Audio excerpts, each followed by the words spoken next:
And we are live. Welcome to another episode of the New York Information Security Meetup. And I have a great pleasure to introduce Steve Cobb, who's the Chief Information Security Officer for One Communication. Welcome to the show, Steve. How are you?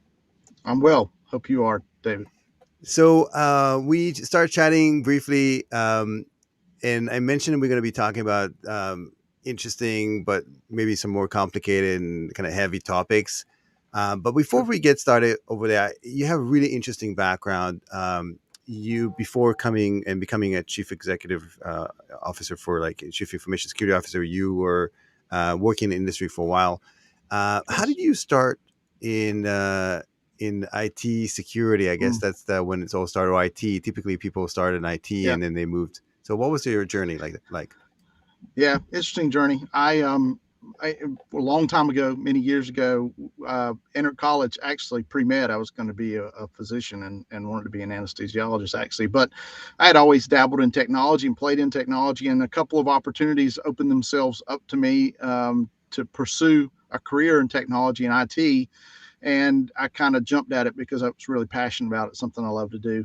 Plus, I hated biology, so anyway, it was a good move for me. So I dropped out of college after Uh, my second year and started a business and out of my garage and started doing IT consulting work, a lot of warranty work. This is the days. You may not remember this, some of your viewers may, but there was a brand of computer called Packard Bell, one of the uh-huh. first retail computers you could buy. And I just did a ton of warranty work for that across my state, across my area, actually across the region to for the most part. But anyway, that progressed into me growing a business and starting IT consultancy. And I moved into, from there, I sold that business and moved into some enterprise work for large enterprises like like PNC, um, Microsoft, Verizon Security. And along that journey, security was always a part of it, right? We started in IT, like you said, but security, when people start doing things like the old I love you virus and all those sorts of things start popping up, you're forced into security pretty quickly. And I was passionate about security, so it kind of just led my journey to that point. And Steve, how did you learn? So it's so funny. People have it pretty easy today. If they don't understand something, they load up, Google. yeah, Google or YouTube or whatever, and they look Yeah. up how-to videos. But back in the day, especially when you're just starting out, this wasn't According to available. Merriam-Webster, 1A. How did you get into that?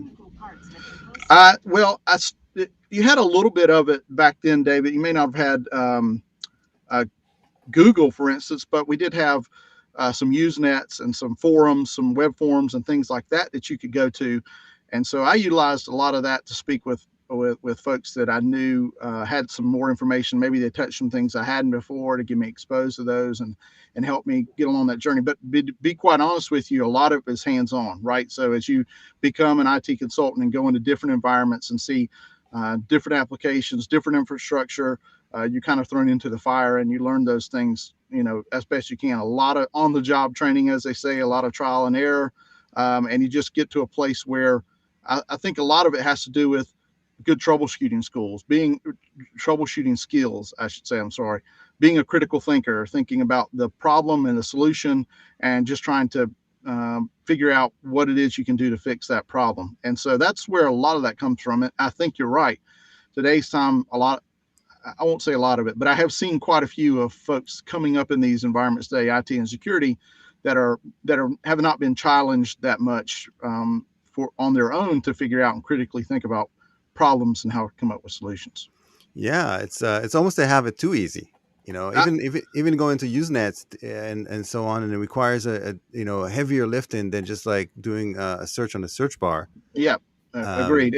Yeah, even then it required you to want to find the solution, right? I think there may be a little bit different um, starting point back then or where it is now. yeah, You all the expect tinkering, now, yeah, right? you expect now the solution just to fall into your lap, right? I mean, it's in the first three search results that come up when you go to Google or whatever. But back in the day, yeah, you had to go and troubleshoot and try different things. You had to really try to find the solution. It Yeah, wasn't just going to present itself to you. yeah, Yeah. absolutely. And the operating system as well were much Hmm. more, I would say, not as friendly as they are today.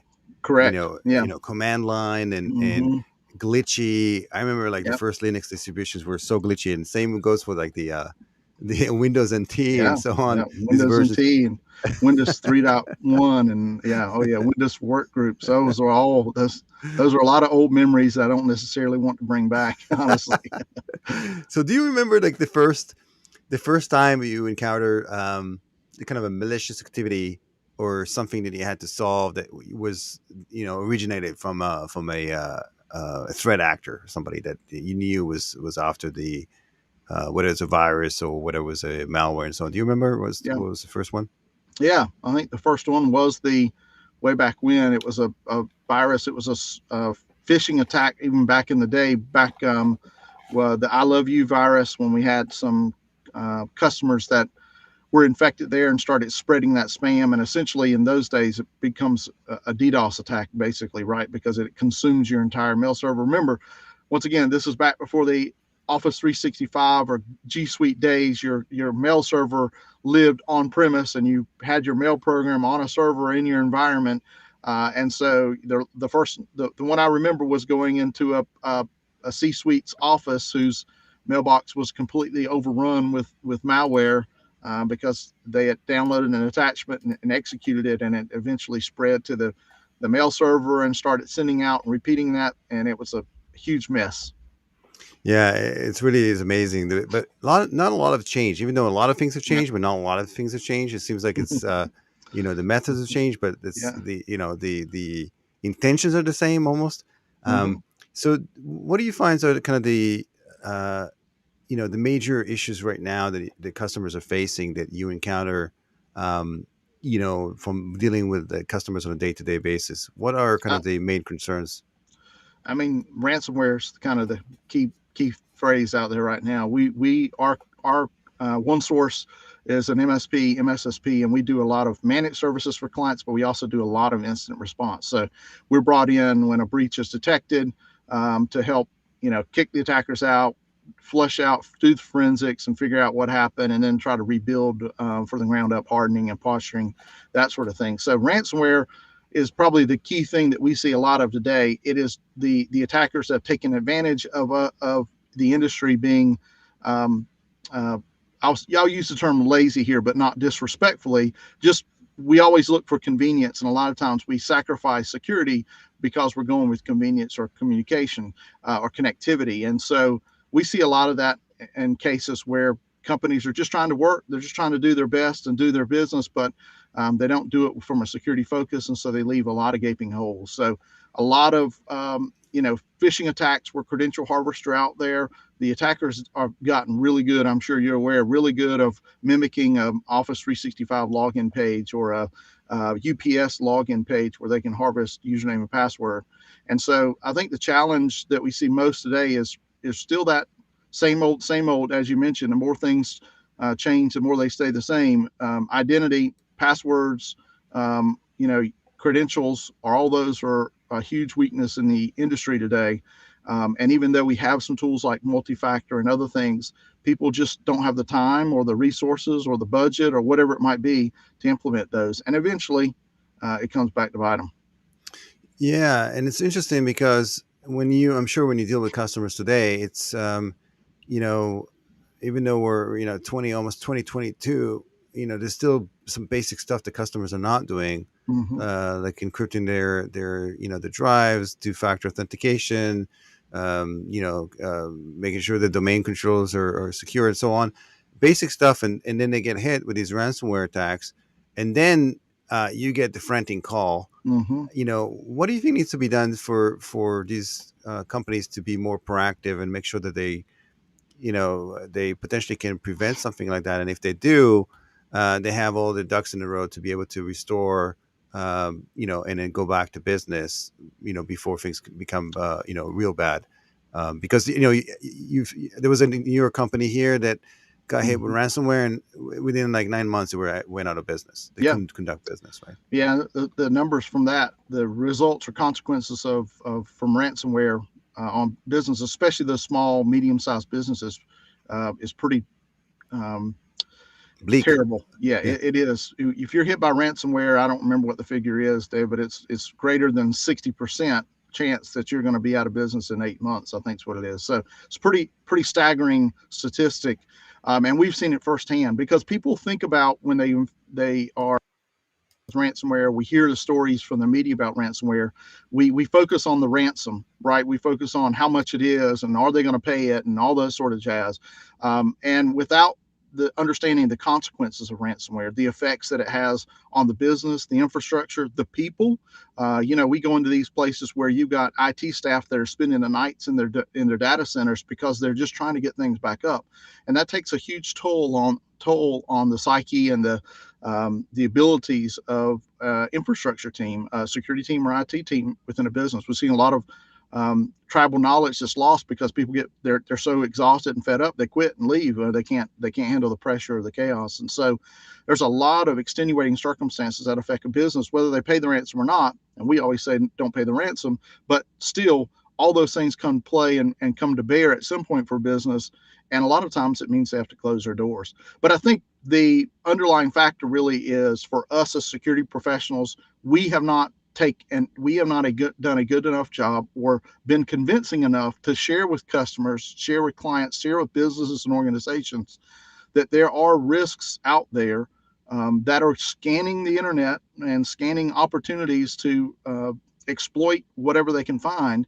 And they, at this point, ransomware gangs especially, but threat actors in general, but specifically ransomware gangs, are just looking for a cash grab. So if you make it easy for them, they're going to make it really difficult for you. And I think what we as security professionals need to do is be more convincing and not do the FUD, the fear, uncertainty, and doubt to potential customers or to organizations or businesses, but just convey to them that there are some easy, free in a lot of cases, and immediate steps they can take that tremendously reduce their risk to things like ransomware or other attacks. And we just got to be more involved and do a better job of communicating that. I think that's why for one source, for myself, our mission is to try to help protect and defend as much as we can in whatever way we can, because we've seen good businesses. We've seen, these are real people whose businesses are lost, family businesses, mom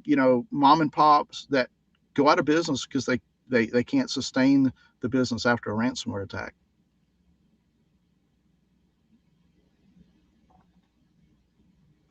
David, I can't hear you. Yeah, sorry. Oh, no, Basically, like you mentioned, the ounce of prevention is worth a pound of cure, for right? So sure.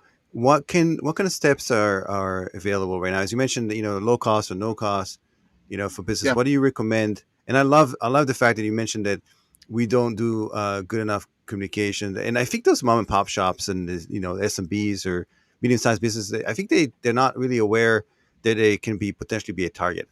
yeah. They're thinking like, Uh, why me, right? Correct. Well, and a lot of them have been in business for 30 years. And they think it's never happened before. Why would it happen now? And the attackers just have more tools and have more techniques, more resources to go and reach out in more places that they haven't reached before. And that's why it's the potential risk for those small mom and pops or medium, small enterprise businesses is even greater. The other things too, I think if you look in those industries where IT is more of a debt to the business, meaning they haven't supported IT, they haven't thought about security. In those places, the IT staff may be understaffed, the IT infrastructure may be old or aging, not properly maintained, and all those make the company a ripe target for an attack. And so, yeah, I think as we try to convey the risk to the businesses, and that's any businesses where they have one employee or a million employees, the risk is great out there right now. And we just have to make sure that they are conscious and aware. We always talk to customers that we support about it being a good thing for their employee and their staff to be suspicious. Let's be suspicious, right? And that means if something comes in that you think doesn't look right, raise an alarm. Let's use our people to help facilitate better security across the organizations. And that's the key, I think, if we can change behavior and change culture too. Honestly, the culture for us in the United States anyway, and I think worldwide, is that we are in a state where we're not suspicious enough, and we're used to doing things on our phone or regular things that we do on our computer, where the attackers just take advantage of that trust and they use it to exploit whatever they can. Yeah, and it's a culture of asking one more question, right? Yeah, It's like, right. figure it out. It's and then I think the reason why it's we're so vulnerable as well is because human nature, right? We want to Yeah, help. yeah, yep, We yep. are kind of Most gullible. No Yeah. doubt. I think that definitely plays into it. I think it plays to the earlier conversation that we had, David, about the mindset of a lot of people now that are getting into business. Technology has become such an overlay on business where, maybe 30, 35 years ago, CPAs were still doing business on pen and paper. I'm just using them for an example, attorneys, all those kind of things. And now they're dumped into an IT world, a technology world. They're not used to or savvy enough. Once again, we talked about those people doing troubleshooting and Googling things just fall in their laps. The same thing has taken effect in these businesses when they jump into the IT world. They just think that you plug a cable in, everything works, and security's done. You don't have to worry about it. And it takes a deeper understanding and more critical thinking to realize the risks that you impose whenever you connect any device to the internet. Yeah, and it's amazing, coming back to your example, the CPAs, for example, what type of confidential information, financials and Mm-hmm. PII and like, personal information, you name it, they got it all. And it is typically resides in their inbox All right. That's or, right. in the Mm-hmm. clear and they probably have a sticky note. I always think of like, they have a sticky note with a password on it. Yeah, You're laughing because it's true I because know. Well, it's without a been doubt. around. It's a family office, been around for for 30 years. It Yep. runs in the family, and those are the most vulnerable for sure. Um, quick question: why do you recommend not paying? I'm curious. Let's dive into that for a little bit. Well, I think we have, um, anytime. So there's the traditional reasons, David, that people would say if you pay the ransom, you're supporting the ransomware gang, the ransomware infrastructure, ecosystem. You're putting money back into it, and all it does is embolden them to do more and more ransom. I think as well. The other idea is that you've kind of admitted that they've won to a degree. And once again, paying the ransom by no means guarantees that you get everything back, right? I talked about those other extenuating circumstances to a ransomware event. So you have to think about not just paying the ransom, but all the other things that happen. We've been in ransomware cases before where the ransom's been paid.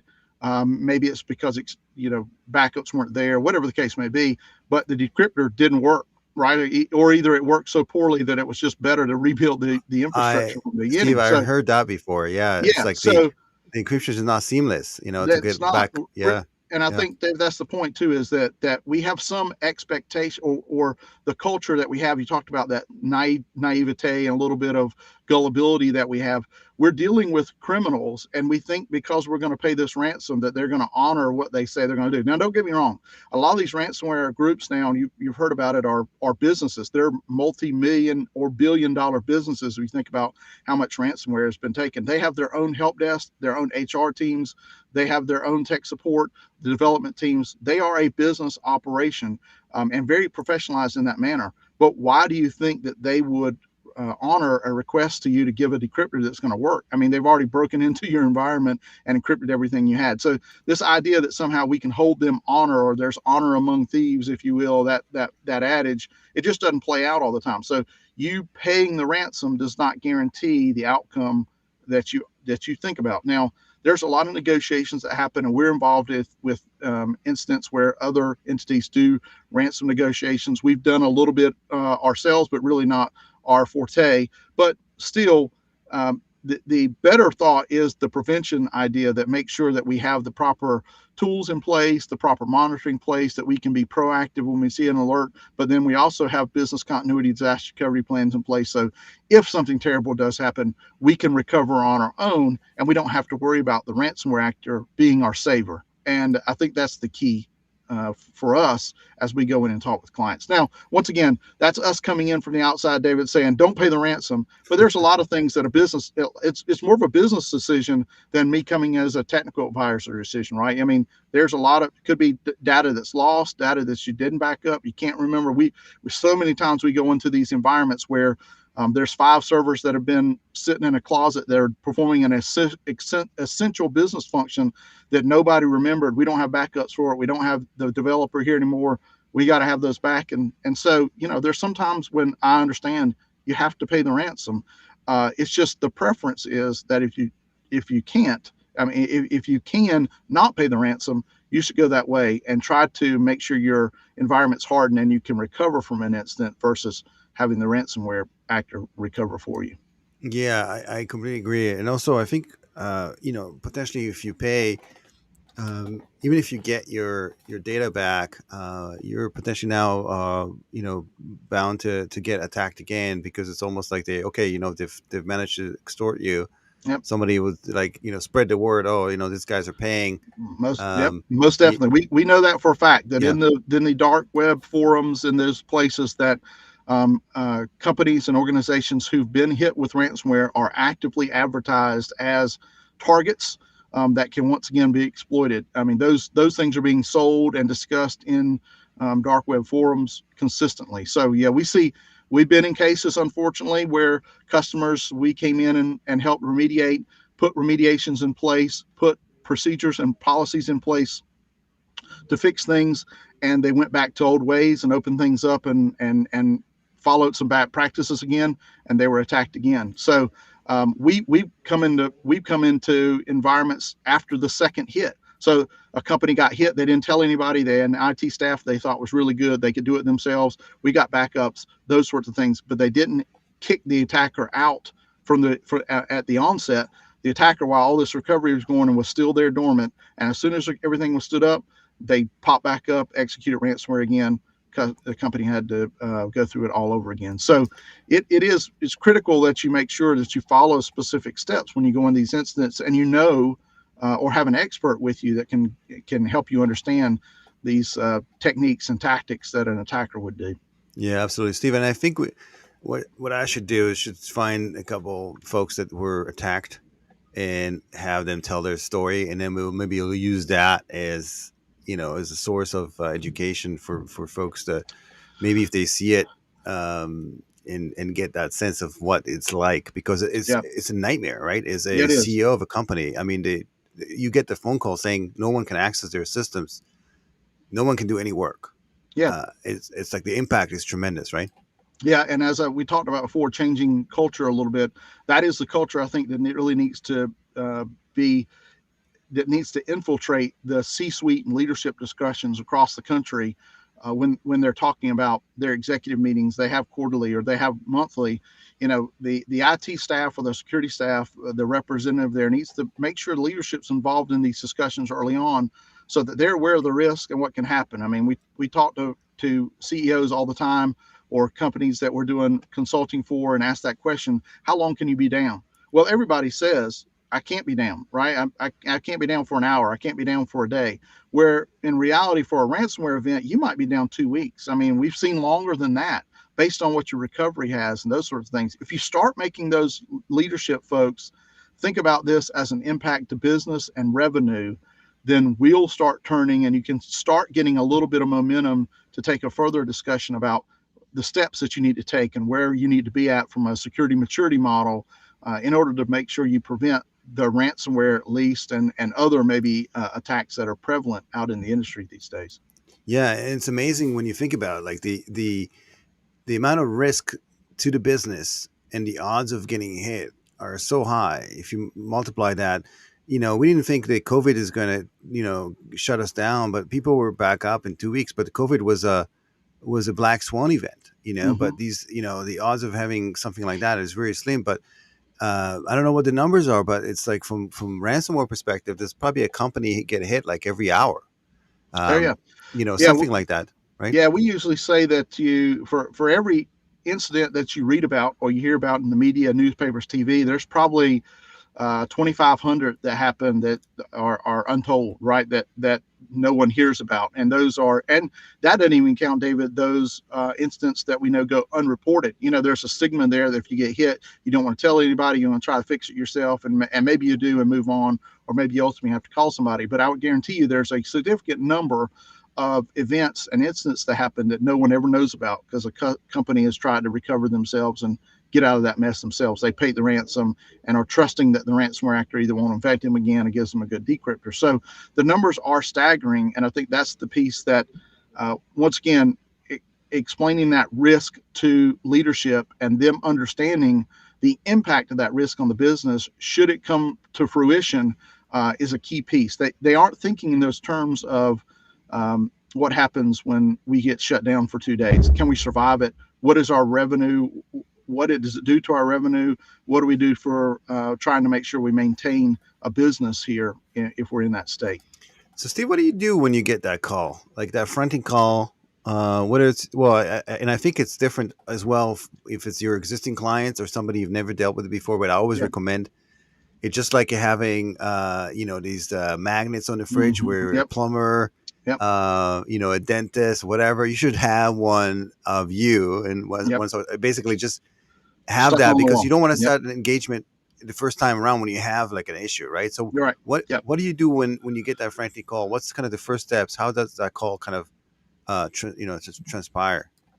Yeah. And preparation is a great thing, right? If we can be prepared, I'll at least done some preparation ahead of that. So let me talk about that real quick, David. When we talk to customers about incident response and having plans and readiness, part of the incident response template that we talk with customers about, and existing or new potential customers, getting an incident response plan is pivotal. It's key. And as part of that plan, we always use a readiness sheet, almost like as you said, a Rolodex of all the numbers of folks that you need to call if you get into an incident. There, you need to be thinking about who's my incident responder. Who's going to come in technically and help me do forensics, kick them out, help do recovery. OneSource is a company that does that. There's many out there. Who's my insurance provider? I need to know what my cyber insurance policy looks like and who I call in case there's an incident. I need my attorney or counsel available, and I need to be using and working with counsel who has experienced in a Yes, cyber event. I mean, these are and key things, right? If you can say I've got counsel who's represented me for 10 years in my business, if they've never been involved in a cyber incident, they oh, are totally. essentially worthless for you. Don't mean that in a disrespectful way, but it's just a different type of environment and incident, right? Yes, and Um, these cards. When you look at the insurance cards, typically now, at least like uh, my insurance card has like this checklist what to mhm. do when you get into like let's say a Yeah, fender bender, right, right. like 1, 2, 3, 4, 5. Hmm. It shows you exactly. Yep. So, is there a checklist like that Yep. for like into the? Yeah, okay. Yep, the incident response plan should have that checklist in it. What happens with the incident, what you do from a documentation standpoint, who you contact, which is this kind of quick contact reference kit that I spoke about, and then how you look at it from there on, right? How the severity of the incident, do you stand up a war room and start going through those processes? And that can get detailed and complex, but it also can be, to your point, a summary sheet that's really high level checklist. Here's step 1, 2, 3, 4, 5, 6, and the things you need to think about. um, and that helps facilitate. You don't want to be trying to figure this out in the midst of the incident, right? That's the worst time that you can create your incident response plan, is during an incident. And Unfortunately, it's Steve, the it sounds like you've yeah. this, you're Unfortunately, talking it's about the from experience. yeah. Unfortunately, it's the majority of the time. When you go into it, somebody does give you that frantic call, and let's say it's a customer we've never been exposed to before, so we're not sure about what their data is, where it lives, what their infrastructure looks like, who the key contacts are, who the stakeholders are.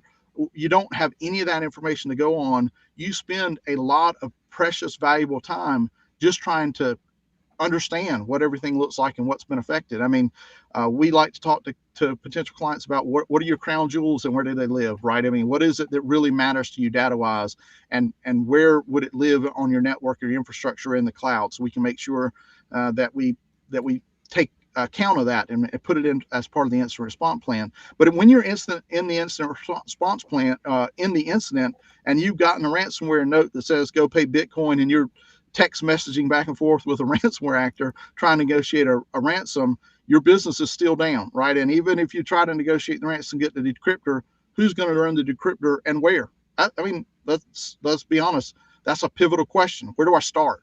And so a lot of times we come in these incidents, and there's analysis paralysis because um, leadership hasn't been exposed to what the risk is or what the consequences are. They think there's some type of a light switch on the wall that you can go and just turn back on, and everything's back up and running, and we're back up 100%. And it by no means is like that, right? So, yeah, that the preparation and having your incident response plan worked out and thought through helps you in an incident tremendously. And it can be, even though there's not technology per se involved with it, it is more policy and procedure, and can help clear heads prevail during that incident. We have seen where an incident response policy can tremendously reduce the impact of an incident even though a terrible incident happens, just because you're organized, you're being thoughtful, you're thinking through the right people and getting the right experts involved early on. Yeah, and even post incident, there's a lot of work, right? So A you have lot. to Yep. notify customers depending on what Hmm. the extent. I mean, there's just so much of it. Partners, Yep. if you're a supply chain, I mean, there's just so much of it. It doesn't end there. Even if you manage to somehow restore it, um, there's just a There's lot a of work that involved, and you don't want to correct. do it by yourself, right? That is exactly right. And the other thing too is it's just like for me trying to fix my car, right? I like to tinker on a car. I like to go out and spend time and do things like change the oil and stuff. But it probably takes me, 2 or 3 hours to change oil. Where if I take it to an auto mechanic who does it every day, it takes them 10 minutes. This is the same kind of idea as someone who's been in the trenches, experienced, an expert like OneSource or some other incident responder that can come in and has been through these. They can go through the tasks and be more effective and faster at getting things done rather than somebody who's never seen it before and this is their first time. And time is critical during these ransomware events, right? It is critical. And many times we've gone into incidents where the attacker's still in the environment and we're battling hand to hand with them during the incident response, try to get them out of the environment in order to proceed. But even then, even if they're not in there, your business is down while all your servers are encrypted and you're trying to get things back up. I just can't imagine, you doing this while there's an adversary inside your network. That's got to be, Yep, raise your blood pressure a little bit. it Um, does. Yep, yep, I it mean, does. it's almost a hand to hand combat, Hmm. but in a kind of a cyberspace, right? You're trying to get them out and trying to figure things out. Are any tools in particular that you like that helps you with during the investigation? Are there any particular frameworks, like security frameworks, would you typically follow or recommend your customers to follow? Yeah, we typically for our clients, especially if they're managed security clients, and are open to going through the NIST framework, we'll use a NIST framework overlay most of the time with our customers because I Hmm. think there's really good value there. There's good uh, high security hygiene that can be exposed to your environment and overlaid on your environment. That once again, a lot of that is low hanging fruit and just reducing the risk tremendously to your environment. When you think about multi-factor on key applications and key areas, those sorts of things can tremendous. When these ransomware actors run into a roadblock, typically what we've seen, and we've seen evidence of this, when they hit something like MFA or some other roadblock that really makes their job tougher, they typically will leave. They'll go on to another target because they're looking for the quick cash grab, and they want it to be simple as possible. This is a business for them, right? They're looking how much revenue can I gain in the shortest amount of time. Yes, So if I hit, Steve, unless they're after you yeah, specifically, or there's some yep, IP that you're. And I always tell the correct, people that, it's one thing to hear somebody like try your door in your house yep, and move on, and if you know they moved on, it's fine. But if there's somebody who's doing that specifically because they're after something that it's in your house, and it happens all the time with companies that it have does. a certain IP, whatever, Yep, especially with it nation does. Yeah, state. and for sure, and you're right there. We typically don't see that with ransomware actors, but at the same time, what we have seen is nation states or APTs sell access to ransomware actors after they've already finished their dirty work and stole, Amazing. exfiltrated IP or whatever the case may be. But you are right. The low hanging fruit, that framework really starts preparing you and changes cultures in business so they can get the more advanced tools and techniques and more advanced services in place such that they can be prepared when a targeted attack comes their way, if it does come their way. So yeah, I agree. The really low hanging fruit stops the ransomware actors. They move on. The persistent nation states, APTs, they're going to keep on and come up with really creative and different ways they can infiltrate you and your organization. So more multi-layered security is really what we like to think about. If we think about on your endpoint and your network and your email, those things we love to put in place to make sure we can have layered approaches. There's no security tool that is a silver bullet, right? There is none. I'm just going to clue you in on that. Spoiler alert: there is no tool that you can put in that will 100% guarantee protect you, right? So you've got What? to have multiple tools. That's right. You have multiple tools in case one fails or one doesn't do what we expect it to do. When you put those things in place, what you get is kind of triangulation of an issue that you can tell from these different tools that help a security analyst or a security team pinpoint what's going on and take proactive measures. The other thing too is there's a ton of good tools out there on the market. A lot of companies are putting great tools out on the market. Right now, what we see the challenge is who's watching the tools, right? And so if you've got the great tools in your environment, and you leave at 5 p.m. on a Friday, somebody's clicked on a phishing link, so there's an attacker in your environment, and alerts go off. Who responds to them? So, if you can have that staff internally or partner with somebody like OneSource and MSSP who provides 24/7 monitoring, they can see those alerts and take action on them rather than saying, it's an alert at 7 p.m. I'll just take care of it Monday. Guess what happens when you come in Monday? Everything is ransomed, right? Because that's the attacker's time frame to start working, is when we're off work or sleeping. That's their And main business hours. and it's always on a Friday. It seems Yeah, like it's always Friday. on a Friday, like especially Yep. the long weekend or a Holidays. major Yep. holiday. Or Mm-hmm. there's always like that. So I agree with the monitoring piece, and it's funny because the industry is touting AI and machine Mm-hmm. learning and so on, but at the end of the day, there's still a Yeah. very Yep. critical human element, somebody with the knowledge to understand and review and make sure that the alerts are valid and not just Right. cry wolf type of thing, right? Yep, exactly. And even with the new craze around user behavior and analytics and putting that with AI and machine learning and putting all that in security tools, that is great. But what I see that is just providing more context to an experienced security professional to make the right decision. Right. I Yeah. don't want to trust a machine to make that decision for me, especially when we're at the point of everything so critical. I want someone who's experienced who can take the context of all that information and then make the decision appropriately. Now, I say that there are some, critical alerts, critical things that happen there without a doubt. Let's stop it. Let's shut it down. Let's use some orchestration and automation, and we use that as well to shut some things down. But when the rubber hits the road, we want an analyst that's looking at a live analyst looking at alert and verifying this is malicious or it isn't malicious, and what do we do next steps? Absolutely. MSSP or managed service providers that specialized security is the fastest growing area. Mm-hmm. In market size from a market perspective. Why do you think that is, and how would you recommend for a customer to you know pick and choose wisely who they partner with?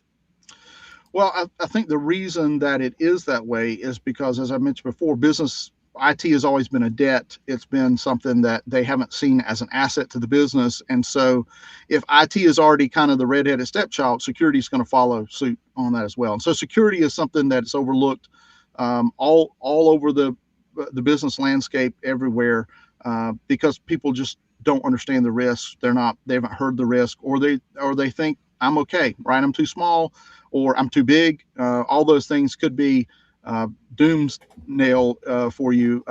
For instance, if you haven't taken advantage of using a partner or using experts to come in and take an an assessment of your environment, see how it looks and how things stand. So I think the reason you see that growing is, one, there's a shortage of expertise and knowledge out there.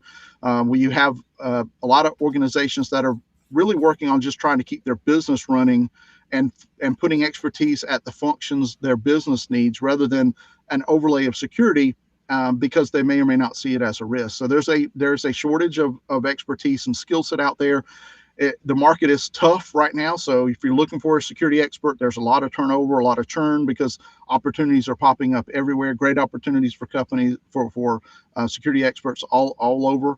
And so it's hard to keep and retain and train that knowledge, that skill set in a private business. So a lot of them partner with a company like OneSource that can provide an overlay there. We manage the security experts. We manage having them on staff and providing that 24/7 coverage, so that a business doesn't have to worry about that aspect of it within the confines of their own business. Yeah, and it's tough to do the 24/7. It's Yeah, so costly if they wanted to do it on their own. It's just it makes no sense. right. There's a lot of hours in a Mm, week if outside of the there nine to are. five. Yeah. Yeah, when you try to start staffing that 24/7, you realize quickly, and then not even that, David, then you have to take into account that people want to take vacation every once in a while, right? Or maybe they get sick, and what are you going to do for coverage there? So you've got to really think through that and make sure that it fits your business. And if it does fit your business, fantastic. But you have to staff it accordingly and go in with eyes wide open, right? Know your tool sets you're putting in, knowing how you monitor them, who's looking at alerts, and really make sure you fine tune that within your organization. If you don't have the time, the resources, the skill set, the budget, then to do it in house, then potentially it's less expensive and maybe a better outcome, hopefully a better outcome when you work with an MSP.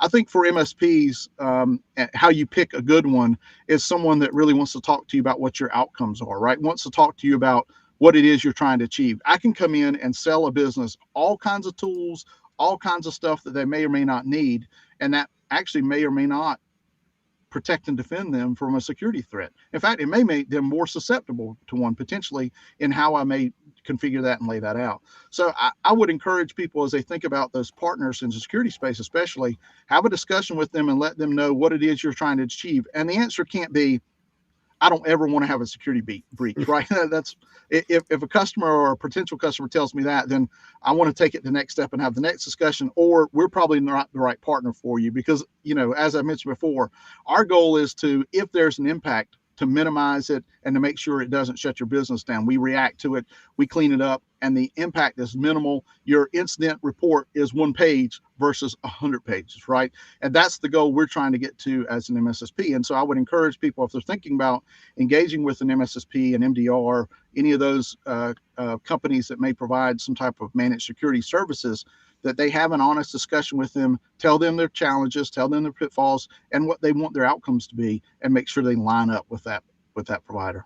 Yeah, and it's you're right. Unfortunately there's no silver bullet. You're bound to, it's part of doing business. You're bound to get Mm-hmm. hacked at some point, and the impact is what's going to be the make or break for the business. You're just bound to have something happen. Yep. Steve, it's been a real pleasure. What's the best way for people to get hold of you if they want some advice, insight for what you guys do as services and so on? Just what's the easiest way? The easiest way is to go to our website. It's onesource.net, or they can reach out to me. So as I mentioned before, I'm always open, available, willing to help. Our mission is kind of try to help protect and defend as much as we can. And obviously, yes, we want to make profit. We are a private company, but at the same time, I would much rather forego that and try to give good advice and help somebody overcome challenges and protect them from an event potentially if possible. So my email address is scobb, SCOBB at onesource.net, or they can go to the website onesource.net and reach out to us there. But we're welcome to have conversations with somebody, point them in the right way, point them in the right directions, be a second opinion if wanted to, if they have some discussion they need to have.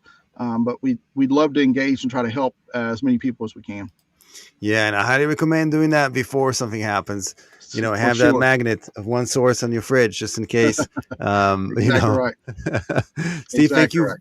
very, very much for joining. It was amazing discussion around, the pitfalls of ransomware and where a company should what companies should do to protect themselves. And as we mentioned, prevention is Yep. worth more than the cure Yep. Exactly right. any day of the week. So thanks all for joining, and hopefully I'll see you here next time. And until then, be safe all and take care. Thank you, Thank you. David. Bye bye. Take care.